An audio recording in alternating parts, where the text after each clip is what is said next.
Dans la suite d'Hunter x Hunter, Gon, privé de naine, est retourné à une vie normale.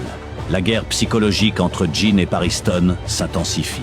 Mais une menace plus sombre émerge, le prince Tserietnich. Quant à Kurapika et Misaïs Tom arrivent au siège de l'association. Le voyage vers le continent caché débute maintenant. Au siège de l'association des Hunters. C'est ici, au cœur du pouvoir, que Kurapika et Misaïs Tom se présentent, accueillis par Léolio et la présidente Chiddle. Sans perdre un instant, Chiddle les guide vers le sanctuaire décisionnel où siègent les autres Zodiacs. La réunion débute immédiatement, lourde de conséquences. Chiddle prend la parole pour exposer la nouvelle réalité mondiale. Elle informe que le V5 appartient au passé. Suite à des bouleversements politiques majeurs, l'empire de Kakin a été promu, donnant naissance au V6. Mais cette expansion cache une ambition démesurée. Le V6 a tenté à maintes reprises de pénétrer sur le continent caché. Chaque tentative s'est soldée par un échec total, repoussé par les gardiens de ce monde interdit. Les 5 menaces. Pour illustrer l'ampleur du péril, Chiddle dresse un comparatif effrayant. Les fourmis chimères, qui ont pourtant menacé l'existence même de l'humanité, étaient classées au niveau de dangerosité B. Mais le niveau des 5 menaces a été réévalué. Il est passé de B à A. L'objectif de l'association est d'une audace suicidaire.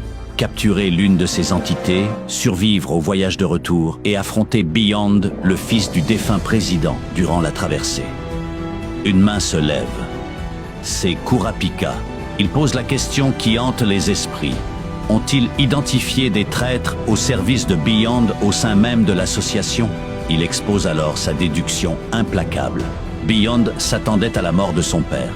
Il avait donc planifié son coup depuis des années, ce qui nécessite forcément des complices internes. Kurapika confirme ainsi la théorie selon laquelle Pariston et son armée de Hunter RC sont les alliés de cette machination. Conscient du danger de ces révélations, Misaïs Tom entraîne Kurapika à l'extérieur. Il lui confie que Chiddle et lui sont arrivés à la même conclusion. Il lui demande instamment de ne plus jamais mentionner l'existence d'une taupe devant le groupe, afin de ne pas alerter l'ennemi qui siège parmi eux. Kurapika accepte. De retour dans la salle, les Zodiacs dévoilent leurs rôles respectifs pour l'expédition. Misaïs Tom, responsable de l'équipe de renseignement et de la gestion de la sécurité privée. Chiddle organise les secours médicaux. Botobai chargé de l'équipe de protection et des mesures de défense. Kluk s'occupe de l'équipe biologique pour collecter des plantes et des données sur le vivant. Pillon prépare des logiciels de traduction pour communiquer avec de nouvelles civilisations. Saiyu chargé de la surveillance rapprochée de Beyond. Saksho enquête sur les antécédents des participants à l'expédition. Ginta s'occupe du recrutement et de la gestion liée aux êtres vivants. Gel travaille à la création d'antidotes pour survivre au continent caché. Kanzai combattre physiquement les ennemis sur le continent. Léolio rejoint l'équipe scientifique pour apporter un soutien médical à Chiddle et faciliter le recrutement grâce à sa popularité. Kurapika intègre l'équipe du renseignement pour utiliser ses connexions avec la pègre afin d'obtenir des informations sur Kakin et Beyond.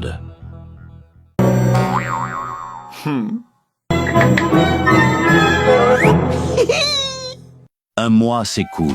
Loin de là, Jin démontre sa maîtrise exceptionnelle du naine à l'équipe d'expédition de Beyond.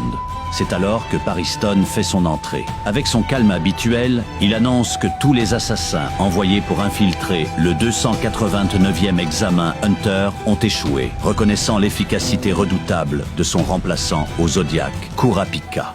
À cet instant, Muer, un participant à l'examen, arrive, accompagné de 2 autres candidats. Il est encore sous le choc, persuadé que le nouvel examinateur peut lire dans les pensées. Il avoue n'avoir même pas regardé les résultats, sachant qu'il avait échoué dès qu'il a croisé le regard de Kurapika. La tension monte. Muer ordonne à Jin de partir, l'accusant d'être un loyaliste de l'association. Jin le corrige. En termes de liberté, il est spirituellement plus proche de Beyond que de l'association. Il clarifie son but, aider Beyond, mais arrêter Pariston. Muer reste sceptique, mais Usamen intervient pour soutenir Jin, demandant à ses camarades de lui laisser quelques jours pour prouver qu'il est le numéro 2 idéal. Soudain, les autres Hunter RC débarquent. Pour eux, peu importe l'identité du second, la hiérarchie ne doit pas bouger. Ils posent un ultimatum brutal à Jean et Pariston via deux options. Soit Pariston quitte l'équipe, soit Jean s'en va.